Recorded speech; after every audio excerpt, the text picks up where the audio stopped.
नमस्कार, मी भाऊ तोरसेकर. तुम्ही बघत आहात प्रतिपक्ष. मित्रांनो, शीर्षक बघितल्यावर अनेकांच्या मनात थोडा गोंधळ झाला असेल की जनरल जानेवारी आणि जनरल फेब्रुवारी म्हणजे काय. तर जनरल हा इंग्रजी शब्द आपण सर्वसामान्य म्हणून पण वापरतो आणि लष्करातले जे सर्वोच्च सेनापती असतात त्यांनाही जनरल म्हणतात. आणि इथे मी लष्कराचा जो जनरल हा अर्थ असतो सेनापती म्हणून, त्या अर्थीच हा शब्द वापरलेला आहे. कारण हे नुसतं हेडिंग नाही आहे, ही एक शब्दावली आहे. दुसऱ्या महायुद्धात ही शब्दावली वापरली गेलेली आहे. आणि जनरल फेब्रुवारी आपण जनरल जानेवारी म्हणजे काय. तर मित्रांनो, तुम्हाला माहिती आहे की दुसऱ्या महायुद्धामध्ये ते युद्ध भडकून जगभर पसरण्यापूर्वीच हिटलर, जो जर्मनीचा हुकुमशहा झाला होता, त्याच्याशी फ्रान्स आणि ब्रिटनने करार केला होता परस्पर एकमेकांवर हल्ले न करण्याचा. आणि त्याचा जो करार होता तो त्यावेळचा विसरला होता ब्रिटनचा जो पंतप्रधान होता, तो विमानतळावर येऊन तो आपण करार केला कसा आणि हिटलर आपल्यावर हल्ला करणार नाही म्हणून. चेंबरलेन नावाचे पंतप्रधान होते. आणि तो जेव्हा विमानतळावर कागद फडकडून दाखवायला लागला, त्यावर ते चित्र बघून चर्चिलने, जो पुढे ब्रिटनचा युद्धकाळात पंतप्रधान झाला, त्या विन्स्टन चर्चिलने अशी प्रतिक्रिया दिली होती की हागलेल्या मुलाच्या ढुंगण पुसायला देखील या कागदाचा उपयोग नाही, इतका हा करार निरुपयोगी आहे. आणि चर्चिलचे शब्द खरे ठरले होते. कारण पुढल्या काळात हिटलरने इतरांना काय जिंकायचं हरवायचं ते केल्यानंतर फ्रान्स जवळजवळ सगळा गिळंकृत केला आणि ब्रिटनला धडका द्यायला सुरुवात केली. तेव्हा ते सगळं निस्तरण्यासाठी त्याच विन्स्टन चर्चिलला ब्रिटनचा पंतप्रधान करावा लागला होता. पण तसाच करार किंवा समझोता हिटलरने त्या काळात युरोपमध्ये गडबड नको, आपल्याला कोणी धक्का द्यायला नको म्हणून हिटलरने सोव्हिएट रशियाशी केलेला होता. जेव्हा लेनिनच्या नंतर सोव्हिएट रशियाचा प्रमुख झालेला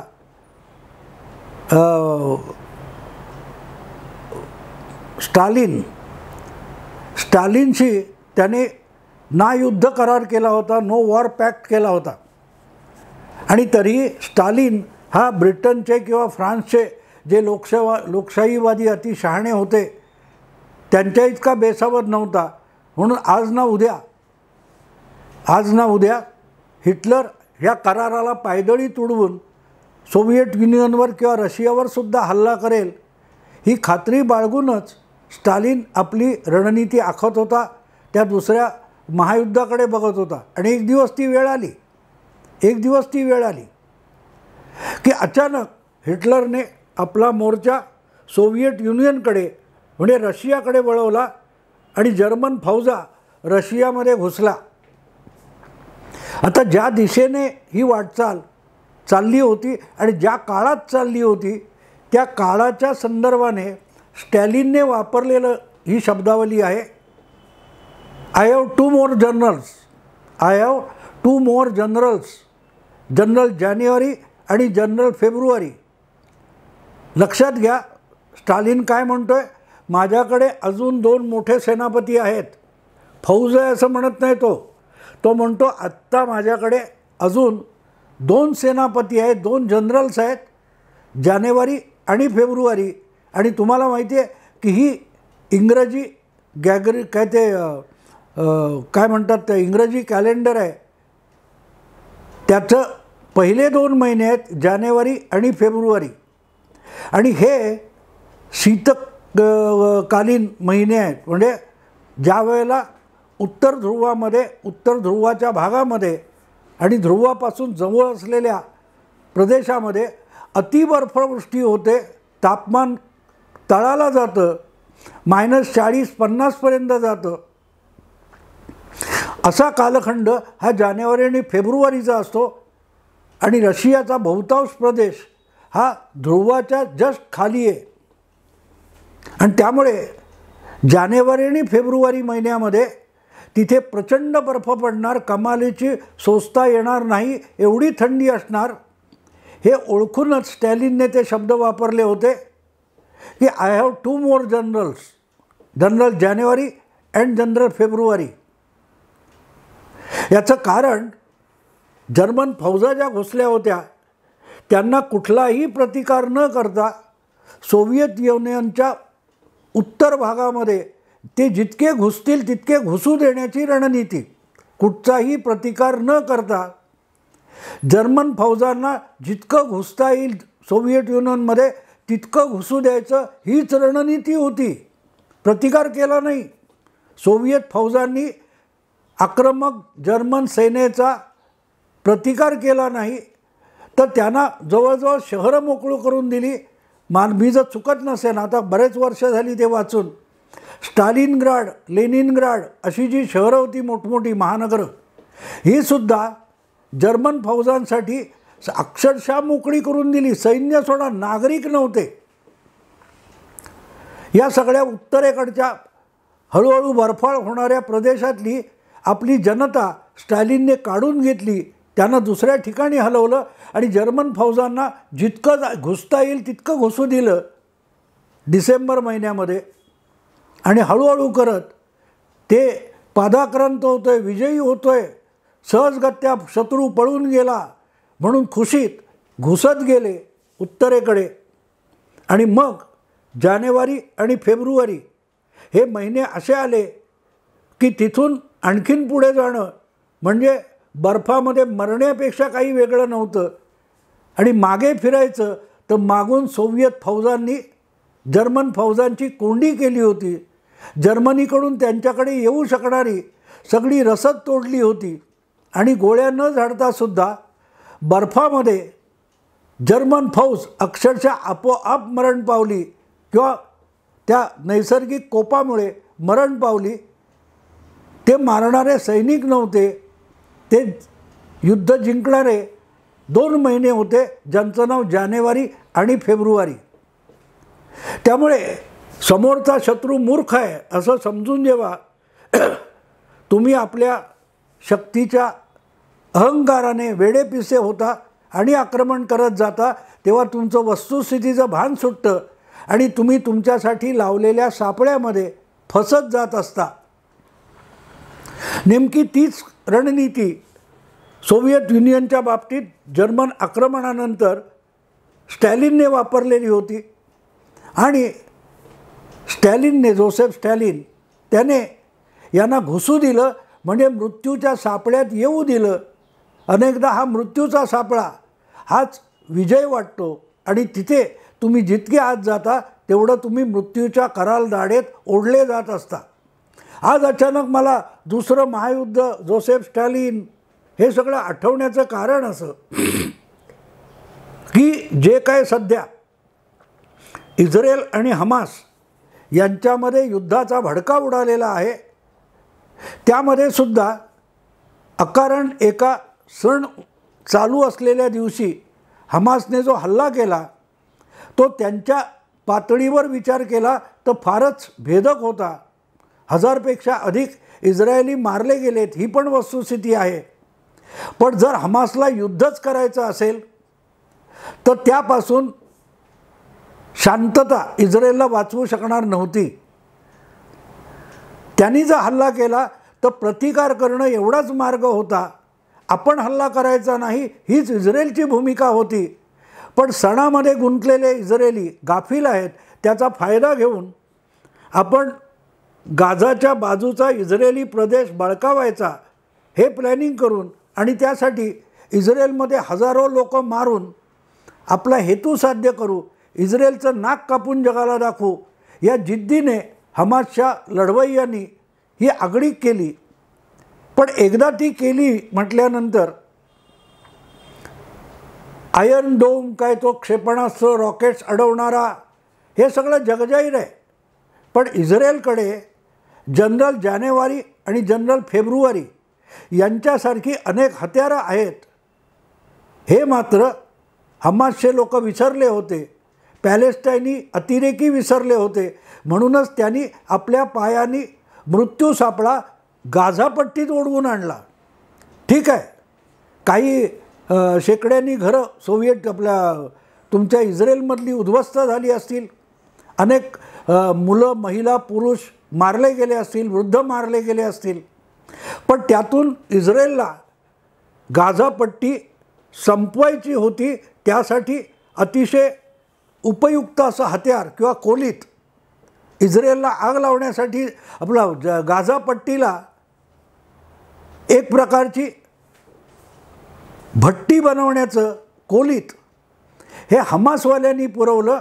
आणि आता ज्या पद्धतीत गेल्या 4-5 दिवसामध्ये अख्खी गाझापट्टी बेचिराख करण्यासारखे इस्रायल हल्ले करते आणि त्यात मध्यस्थी करायलाही कोणी अजून पुढे आलेला नाही.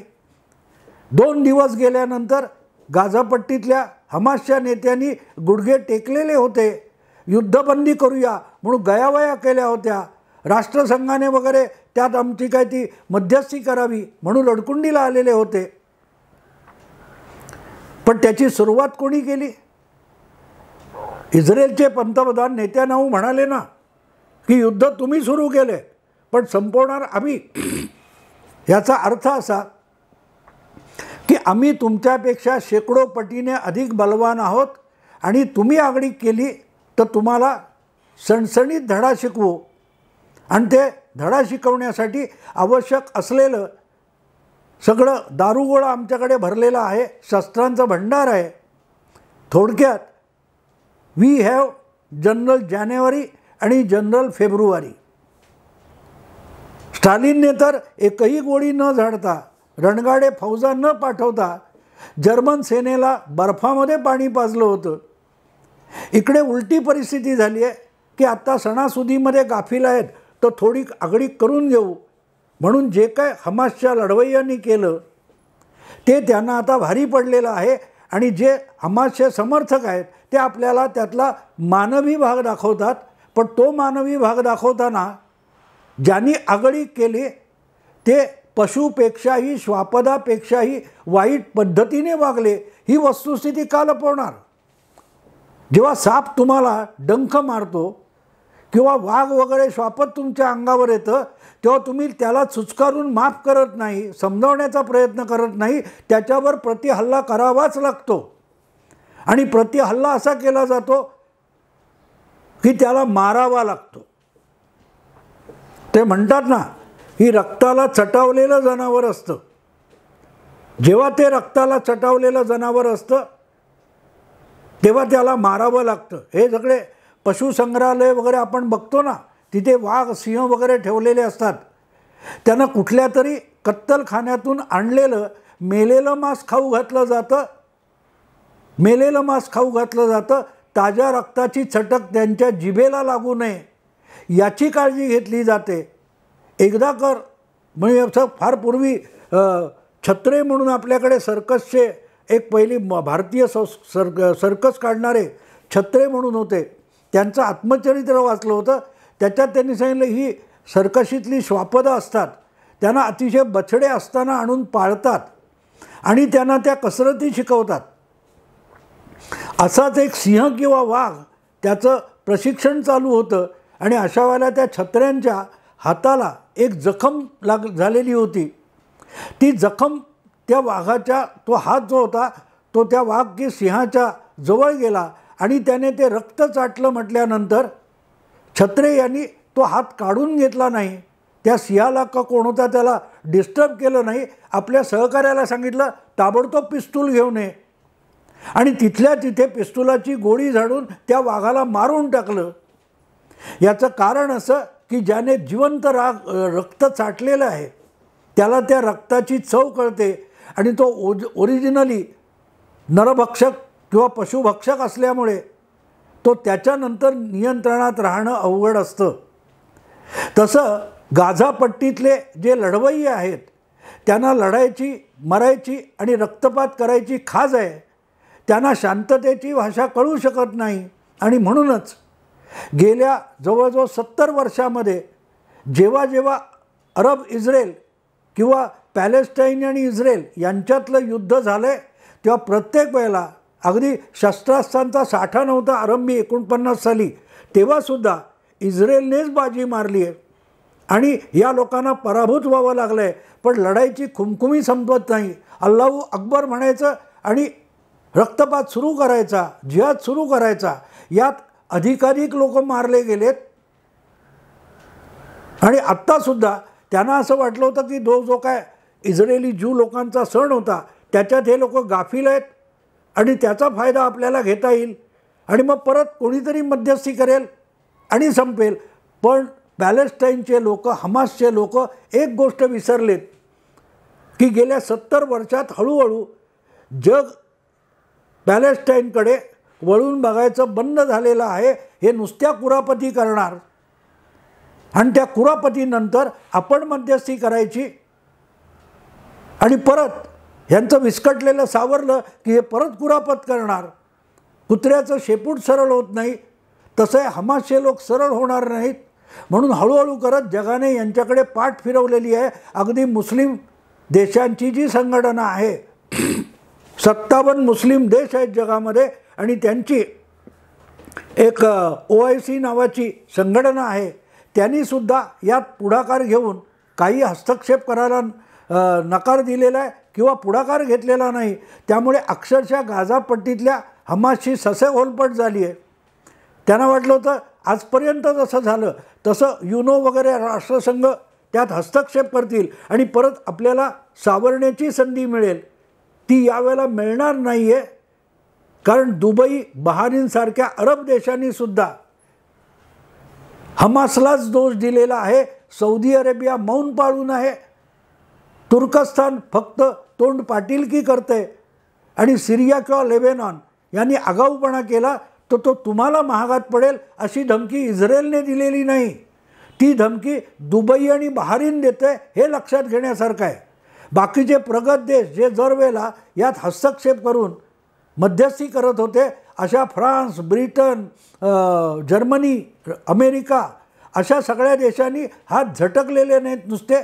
तर आम्ही इस्रायलच्या बाजूने खंबीरपणे उभे आहोत, आम्ही इस्रायलला मदत करणार आहोत असं जाहीर केलेलं आहे. त्यामुळे हमासचे हात नुसते पोळलेले नाहीत. त्यांच्यापेक्षा संयमाने वागणाऱ्या वेस्ट बँकमधल्या पॅलेस्टाईनी लोकांचे सुद्धा प्रतिष्ठा जमीनदोस्त करून टाकली आहे हमासच्या लोकांनी. आणि ही कळ काढल्यानंतर गाझापट्टीसुद्धा जगाच्या नकाशावरून पुसली जाईल याचं त्यांना भान राहिलेलं नाही. आणि इस्रायलने तर स्पष्ट इशारा दिलेला आहे, पलीकडे समुद्रात निघून जायचं किंवा खाली इजिप्तमध्ये जायचं. गाझापट्टी आम्हाला नकोच आहे. आणि मित्रांनो, आजवरची जी काय 7-8 युद्ध पॅलेस्टाईन, इस्रायल, अरब इस्रायल अशी झाली आहेत ना, त्या प्रत्येक वेळेला इस्रायलला 49 साली जो जमिनीचा वाटा, जो प्रदेश त्यांच्या वाट्याला आला होता तो आता सरकत जवळजवळ दुप्पट झालेला आहे. साधारणतः 40% आसपासचा प्रदेश हा मुळात इस्रायलकडे होता सुरुवातीला. तो आता 70-75% मूळचा पॅलेस्टाईन आहे हा इस्रायलच्या कब्जात गेलेला आहे. पण तरीही हे लोक शहाणपण शिकायला तयार नाहीत. कारण त्यांना जसा हिटलरला झिंग चढलेली होती तशी ह्या हिटलरच्या तुलनेमध्ये क्षुल्लक असलेले हमाससारखे लोक, त्यांनासुद्धा इतकी झिंग चढली आहे की इस्रायलने शब्द वापरला नसला तरी शब्द तोच होता, we have general January and general February. तुम्ही कळ काढा, आम्ही तुमच्यावर असे पावसासारखे, वादळासारखे, ढगफुटीसारखे कोसळू की तुमचं शहर, वस्त्या पार जमीनदोस्त होऊन जातील. आणि तेच झालेलं आहे. मित्रांनो, ही रणनीती असते. युद्धामध्ये दोन्हीकडचं नुकसान होतं. पण ज्या प्रदेशात युद्ध होतं त्या प्रदेशाचं नुकसान अधिक होतं. हे युद्ध सुरुवात हमासने केलं. त्यांनी इस्रायलची भूमी घेण्याचा प्रयत्न केला. पण प्रत्यक्षात गाझापट्टी म्हणून हमासचं प्रभुत्व असलेला जो पॅलेस्टाईनचा भाग आहे तो हे युद्ध संपेपर्यंत पॅलेस्टाईनींच्या ताब्यात शिल्लक राहील की नाही याची आता शंका आहे.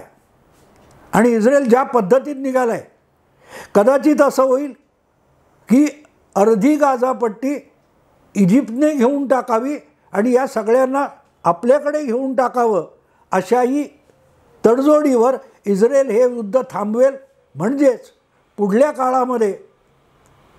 काळामध्ये आज जे कोणी गाझापट्टीत राहणारे पॅलेस्टाईनी आहेत ते इस्रायलमध्ये इजिप्तमध्ये निर्वासित म्हणून राहू लागतील आणि तिथे त्यांनी गडबड केली तर त्यांचा बंदोबस्त इजिप्शियन लष्कराला करावा लागेल. इस्रायलला त्यात हस्तक्षेप करावा लागणार नाही, कारण इजिप्तमध्ये समाविष्ट होणाऱ्या गाझापट्टीच्या थोड्याफार भूभागात यांचं पुनर्वसन इजिप्तला करावं लागेल आणि त्यांनी वाह्यातपणा केला तर त्यांचा बंदोबस्त करावा लागेल. अन्यथा इस्रायल पुढचा हल्ला इजिप्तवर करेल. जनरल जानेवारी, जनरल फेब्रुवारी हा विषय, गाझापट्टीचा विषय इस्रायल संपूर्ण टाकणार आहे, एवढाच त्याचा अर्थ आहे. आत्ता थांबतो. आवडलं लाईक करा, शेअर करा, सबस्क्राईब करा. नमस्कार.